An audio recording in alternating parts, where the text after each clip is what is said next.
Welcome mga ka-programmer! Nandito na naman.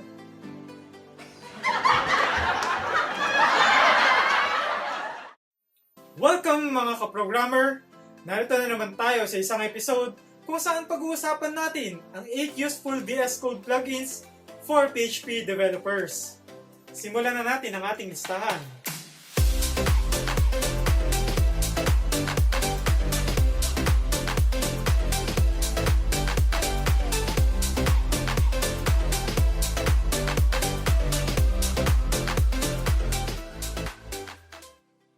Natry nyo na ba ang AI sa VSCode?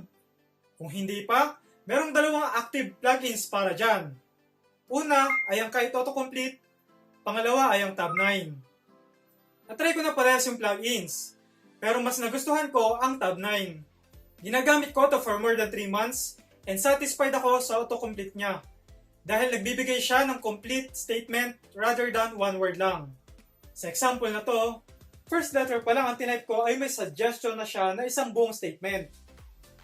At ito pa ang isang example na isang buong statement din ang suggestion. At ito pa ang isang example. Sa una ay hindi ganun ka-precise ang suggestion ng AI. Pero by time, natututunan ng plugin kung paano yung style nyo sa programming. Therefore, kung magta-try kayo ng AI sa VS Code, this Tab 9 is a well-recommended.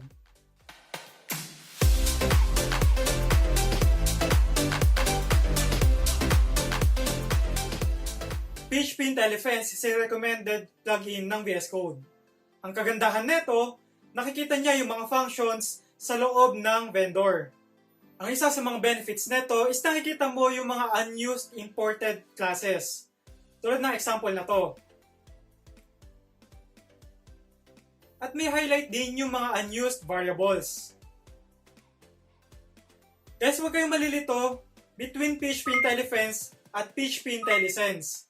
At kung hindi nyo pa na-try yung dalawang plugins na yon, I suggest PHP-IntelliFence kasi mas maganda yung support niya sa mga functions at vendor packages.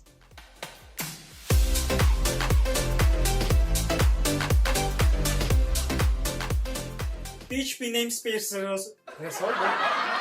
Namespace Resolver, importante ang plugins na to para sa pag-import ng mga class name. Ang kailangan mo lang ay mag-right-click, import all classes, and you're done. Ang isa sa kagandahan nito is nag-auto-sort yung mga imported classes. It's either by name or by length.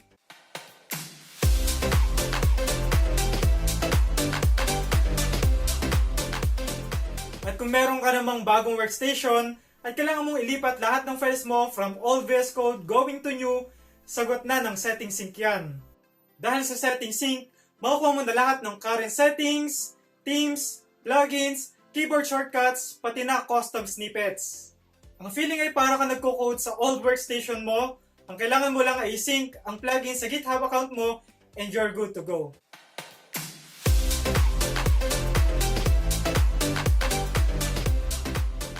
GitLens.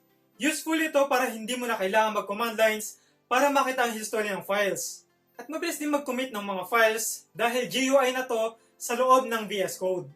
Kumbaga hindi nyo na kailangan pa ng another Git client dahil kaya na neto mag-push, mag-pull, commit, fetch, blame, at makita ang history ng files. Makikita nyo din sa gilid yung mga added lines tulad neto na naka-green at red naman kung deleted lines. Kung gumagamit kayo ng Git as version control, this plugin is a must.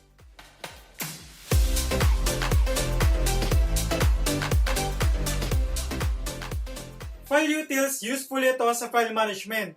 Tulad ng kailangan mo mag-copy-paste, mag-delete, mag-rename, at mag-create ng file. Kumbaga ito yung missing plugins para sa file management ng VS Code. With this plugin, kung kailangan mo mag-duplicate ng file, ang kailangan mo lang gawin is i-access ang show all commands, gamit ang Ctrl-Shift-P, type duplicate, type file name, and you're done. As easy as that, it makes our life easier pagdating sa file management.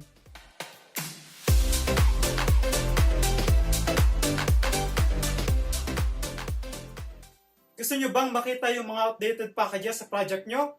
Ang sagot dyan ay version dense.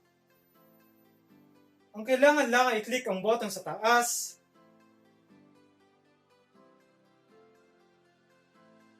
at makikita mo rin kung ano yung latest version sa package na pwede mong gamitin. At take note guys na hindi lang ito gumagana sa composer.json. Gumagana din to sa package.json na gamit ng NPM.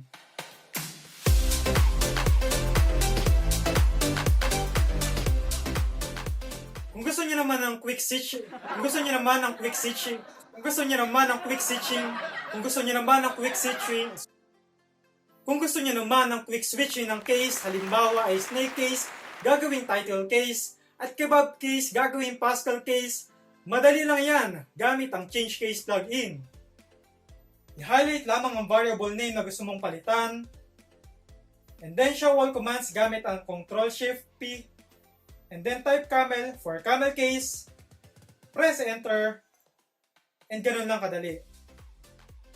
At marami pa kayong pagpipilian tulad ng snake case, camel case, title case, dot case, Pascal case, constant case, kebab case, at iba pa na mag-fit depende sa coding standards na sinusunod nyo. Yan ang ating 8 useful plugins for VSCode para sa productive development.